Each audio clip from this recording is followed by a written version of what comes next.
Have you ever noticed the color of smoke coming from your vehicle's exhaust? It can reveal a lot about the health of your engine. The color of smoke coming from a vehicle's exhaust can provide clues about potential engine problems. Let's break it down. If you see white smoke, it could indicate that coolant is leaking into the engine. This is often a sign of a blown head gasket, which can lead to serious engine damage if not addressed quickly. Light, puffy white smoke, especially on cold start, often normal condensation, especially in cold weather. Thick, continuous white smoke could indicate a blown head gasket, allowing coolant to enter the combustion chamber. On the other hand, blue smoke suggests that your engine is burning oil. This could be due to worn valve seals or piston rings or other internal engine issues, and ignoring it might result in costly repairs down the line. Then there's black smoke.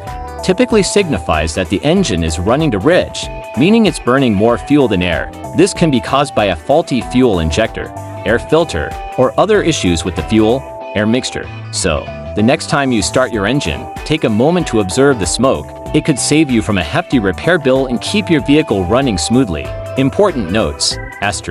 Color alone isn't definitive. It's just one piece of the puzzle. Other factors matter. Consider the engine's temperature, driving conditions, and the vehicle's overall performance. Professional diagnosis is best. If you suspect an engine problem, it's always best to have a qualified mechanic diagnose the issue properly. Disclaimer: this information is for general knowledge and guidance only. It's not a substitute for professional automotive advice. Thanks for watching. If you found this information helpful, don't forget to subscribe to our channel for more tips and insights on vehicle maintenance.